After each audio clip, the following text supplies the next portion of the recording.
स्वागत है आपका हिंदी स्टोरीज वर्स चैनल पर, जहां हर कहानी सच्चाई डर के बीच की वो रेखा मिटा देती है जिसे हम पार नहीं करना चाहते। चलिए शुरू करते हैं इस कहानी को। सूरज ढलते ही गांव के छोर पर बसी वह वीरान हवेली और भी डरावनी लगने लगती थी। दीवारों पर उग आई काई, टूटे हुए खिड़की के कांच और उस पर लटकी हुई जंग लगी झूले की चेनें एक अजीब सी सिसकती हवा में झूलती थीं। गांव वाले उस हवेली के पास जाना तो दूर, उसका जिक्र करना भी पसंद नहीं करते थे। कहते हैं वहां एक बच्चा रहता है, लेकिन वह बच्चा अब इंसान नहीं रहा। इस हवेली की कहानी लगभग 20 साल पुरानी थी। रघुनाथ नाम के एक अमीर जमींदार ने इसे बनवाया था। उनकी पत्नी रमा और एक प्यारा सा बेटा आरव। हवेली की रौनक दूर दूर तक प्रसिद्ध थी, लेकिन एक दिन सब कुछ बदल गया। कहते हैं उस रात आसमान लाल हो गया था, जैसे आग लगी हो। हवेली से चीखें आई थीं, एक औरत की, एक बच्चे की, और फिर सन्नाटा। सुबह जब लोग पहुंचे तो हवेली वीरान थी। रघुनाथ, रमा और आरव तीनों गायब थे। मगर तभी से रात को हवेली से एक बच्चे की हंसी सुनाई देने लगी। कहते हैं आरव अब भी उसी हवेली में है, वही बच्चा, पर उसकी आंखें अब लाल हैं, उसकी आवाज में सिसकियां हैं, और जब कोई वहां जाता है तो लौटकर कभी नहीं आता। 20 साल बाद शहर से एक लड़की अनवी गांव आई। वह एक पत्रकार थी और परलोक विज्ञान की रिपोर्टिंग करती थी। उसे इस हवेली के बारे में पता चला और उसने तय किया कि वह इसकी सच्चाई सामने लाएगी। गांव के लोगों ने बहुत मना किया, पर वह नहीं मानी। भूत नहीं होते, उसने मुस्कुराकर कहा, लेकिन कहानियां होती हैं और मैं वहीं ढूंढने आई हूं।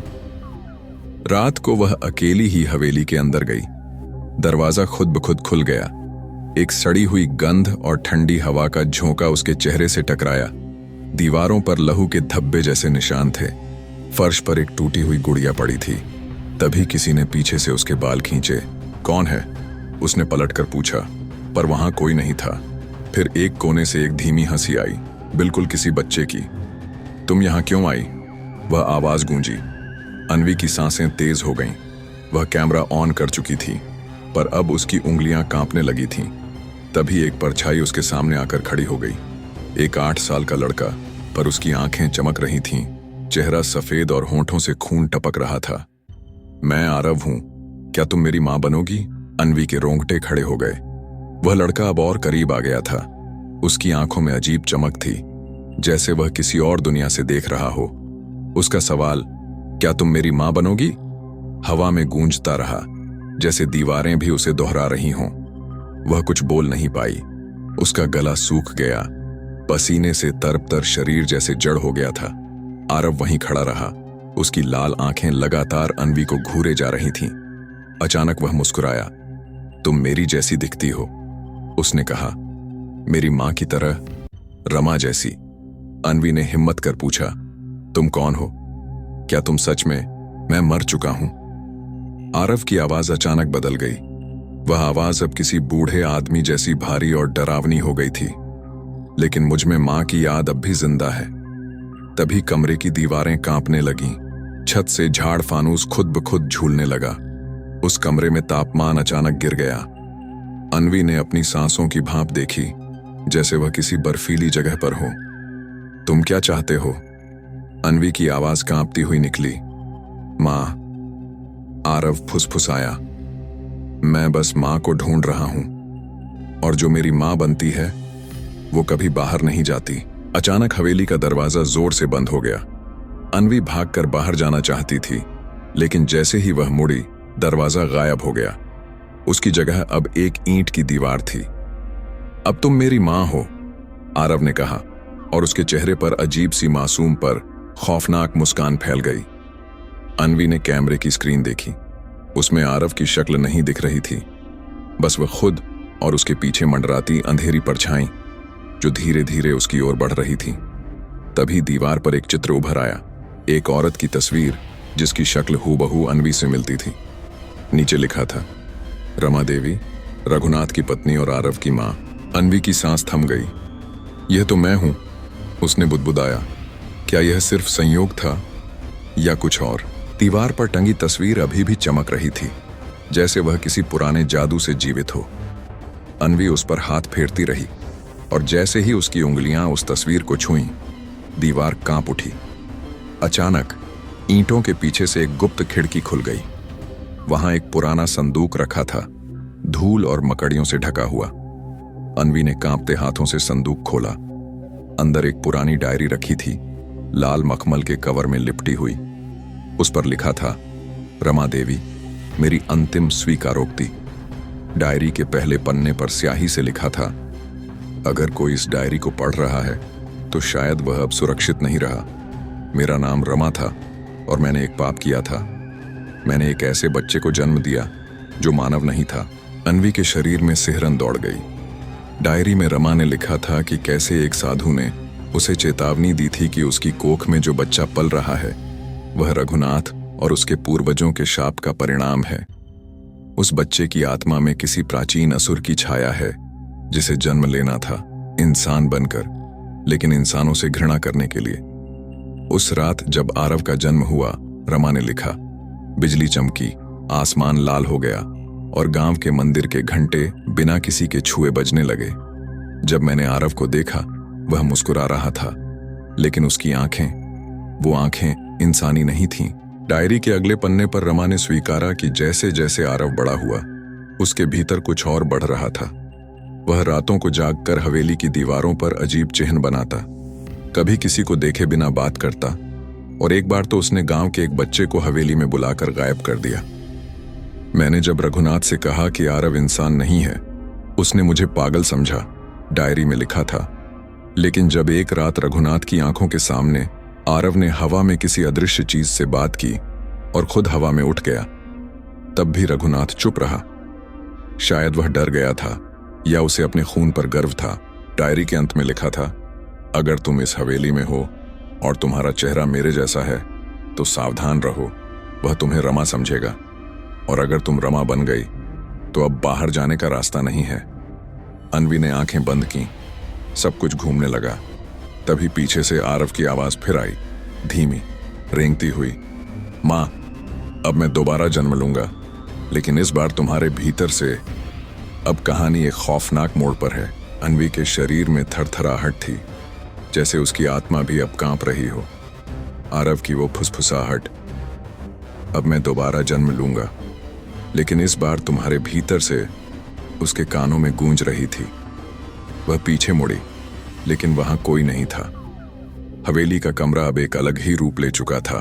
दीवारें जैसे धड़क रही हों, जमीन पर रेंगती परछाइयां, और हर कोने से आती एक मरे हुए बच्चे की हंसी।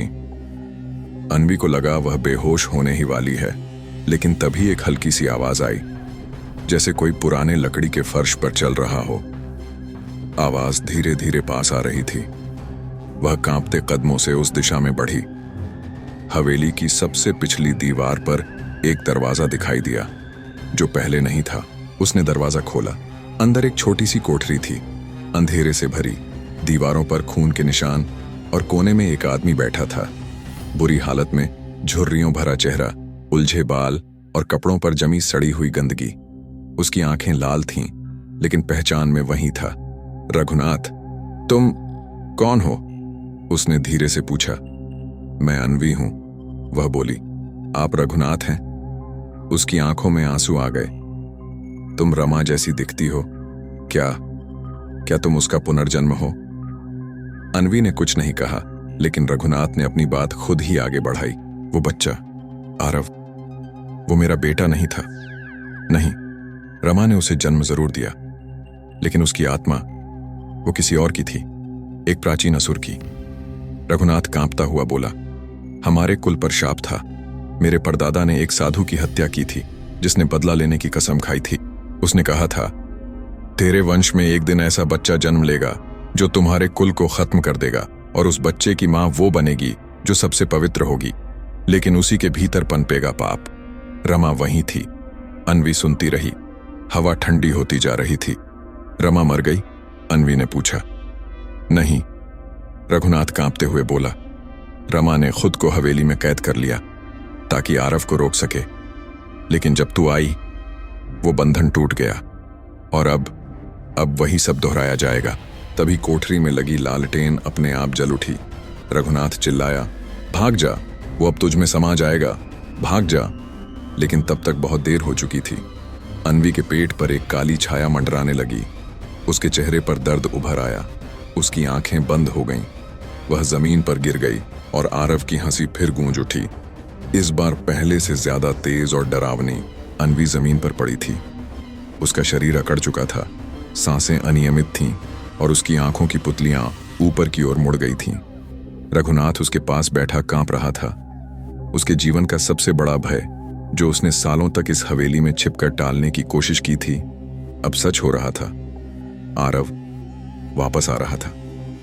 चारों तरफ अजीब सी ध्वनियाएं गूंज रही थीं, बच्चे की किलकारी जैसी, पर उनमें एक अजीब डर समाया हुआ था। वह कोई मासूम नवजात नहीं था। वह था एक प्राचीन शापित आत्मा, जो अब एक बार फिर धरती पर उतर रही थी।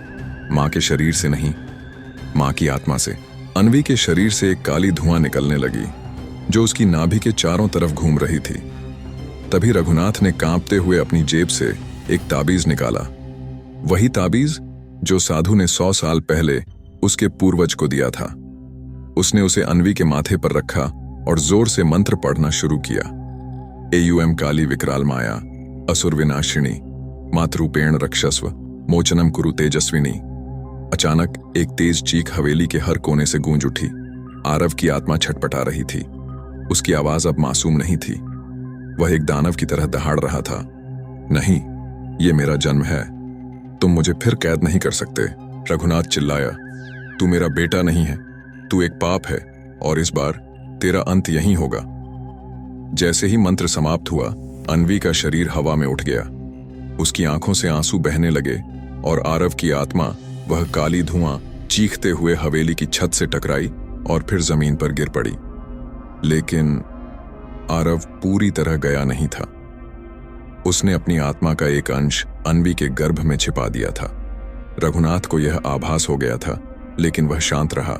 अन्वी होश में आई। क्या हुआ? उसने धीमी आवाज में पूछा। तू बच गई। रघुनाथ ने झूठ बोला, पर उसकी आंखों में डर था। एक ऐसा डर जो भविष्य की आशंका से जन्मा था, क्योंकि जो राक्षस नहीं मरता वो जन्म लेता है। अन्वी को धीरे धीरे एहसास होने लगा कि उसके शरीर में कुछ बदल रहा है। हवेली से बाहर निकलने के बाद भी वह थकी हुई सी महसूस करती थी। उसे अजीब सपने आने लगे थे, जिनमें वह खून से सने कपड़ों में एक झूले पर किसी बच्चे को झुला रही होती। बच्चा जो बोल नहीं पाता, लेकिन उसकी आंखें सब कुछ कहती थीं, और वह सब कुछ था डर।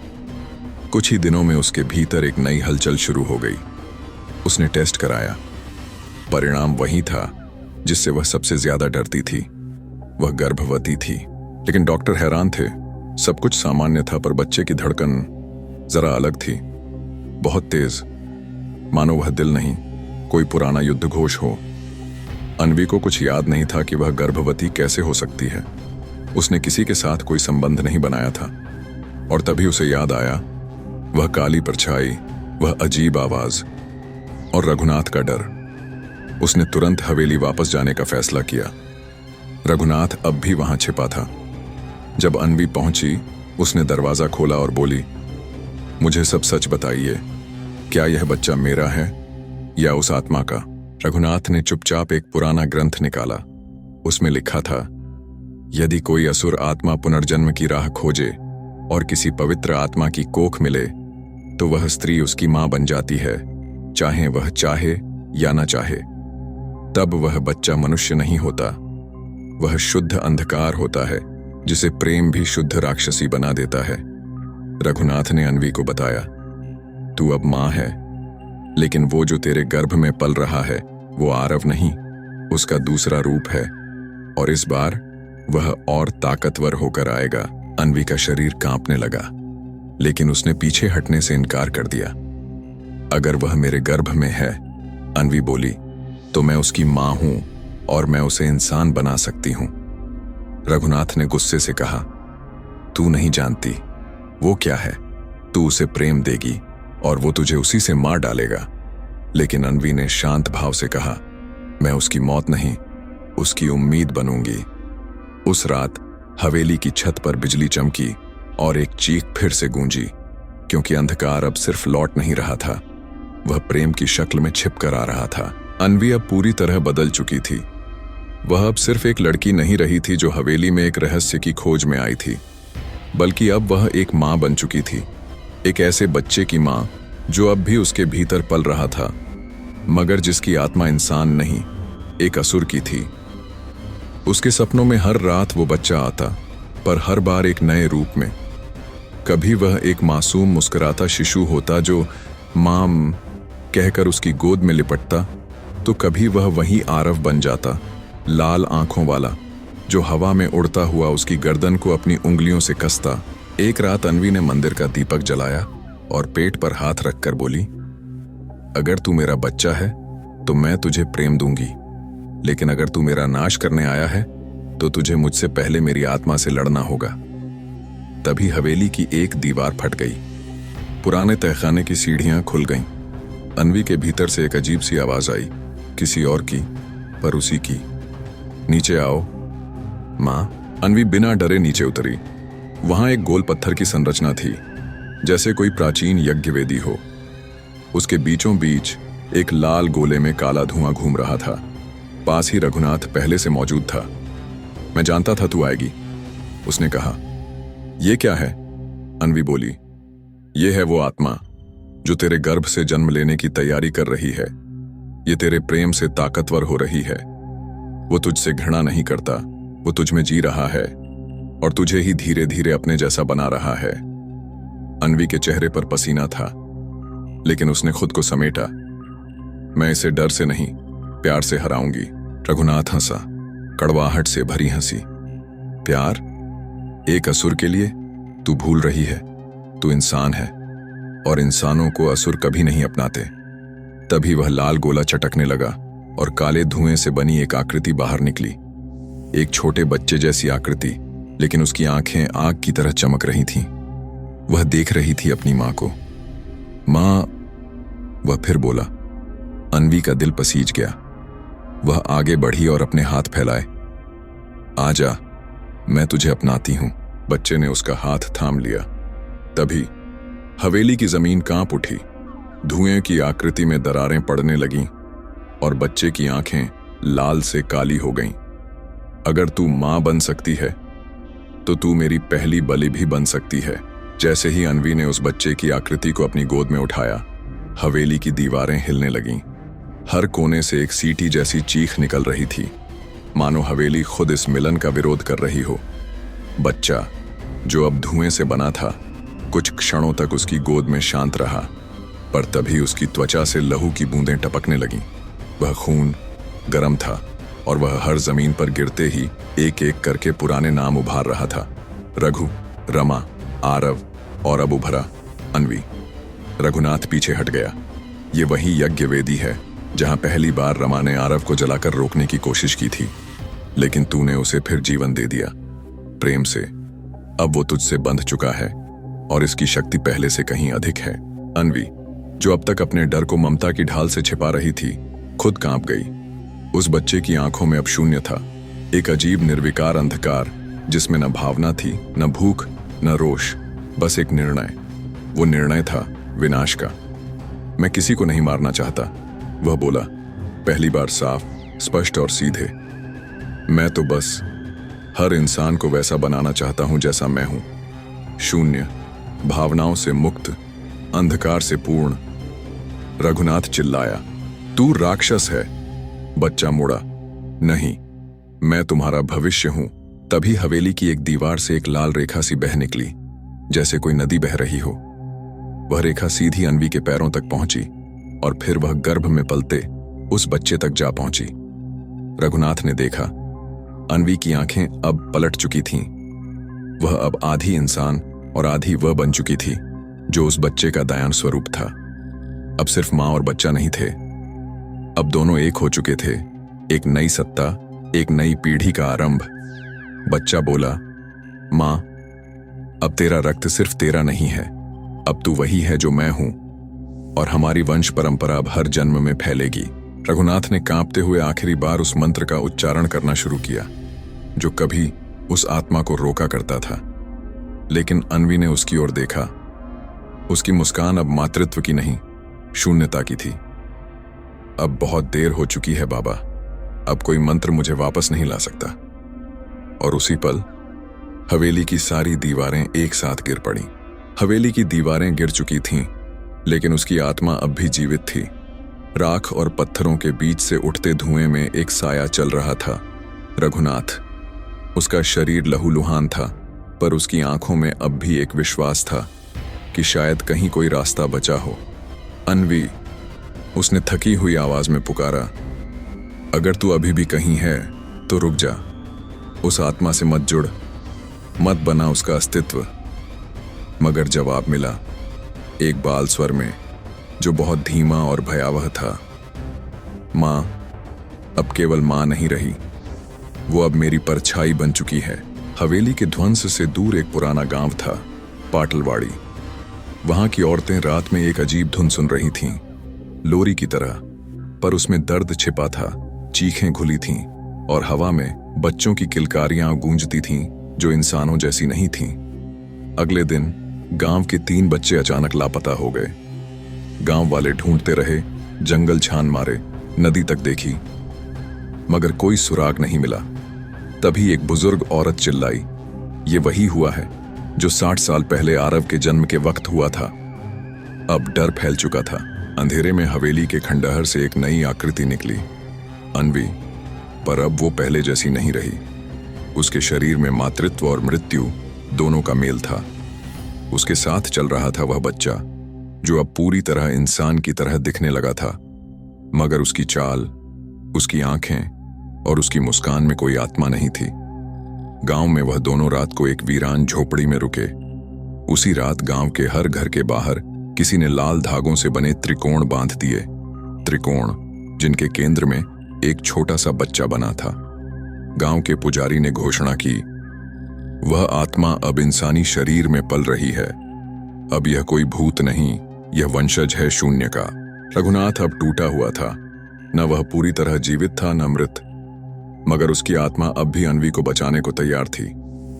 अगर वो अब तेरा बच्चा है, रघुनाथ बड़बड़ाया, तो मैं उसका आखिरी संस्कार करूंगा।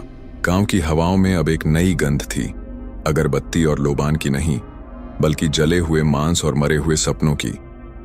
पाटलवाड़ी अब पूरी तरह सन्नाटे में डूब चुका था। बच्चे लापता हो रहे थे, गायों के बछड़े मरे मिल रहे थे और कुएं का पानी लाल पड़ चुका था। गांव वाले अब रात होते ही दरवाजे बंद कर लेते थे, पर एक झोपड़ी अब भी जल रही थी, वो जिसमें अन्वी और वह बच्चा छिपे हुए थे।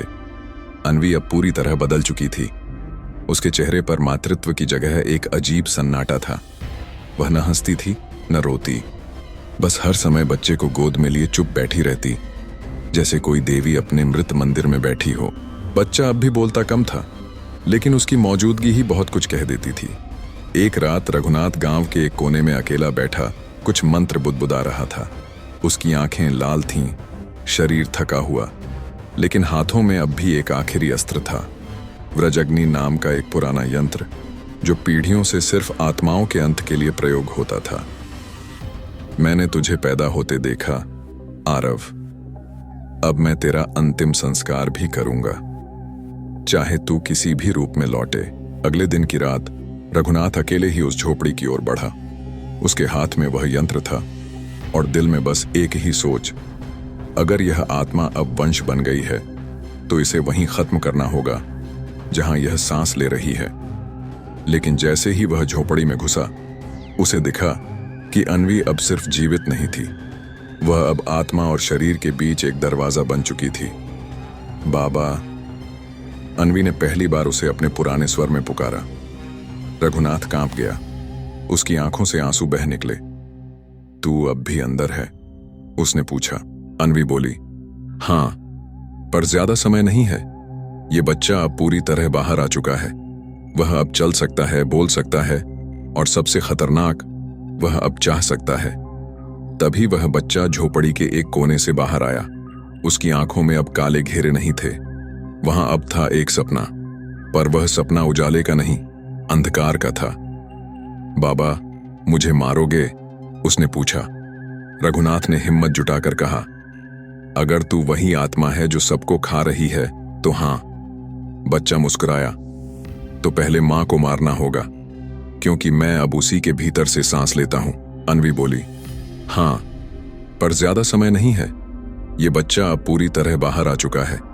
वह अब चल सकता है, बोल सकता है, और सबसे खतरनाक, वह अब चाह सकता है।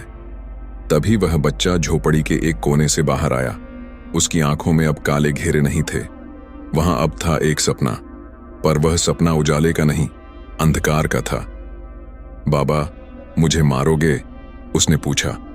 रघुनाथ ने हिम्मत जुटाकर कहा, अगर तू वही आत्मा है जो सबको खा रही है तो हाँ। बच्चा मुस्कुराया। तो पहले मां को मारना होगा, क्योंकि मैं अब उसी के भीतर से सांस लेता हूं। अगर आपको ये कहानी दिलचस्प लगी, डरावनी लगी या कुछ नया महसूस हुआ हो तो चैनल को सब्सक्राइब करें। धन्यवाद आपका। फिर मिलेंगे एक नई कहानी के साथ।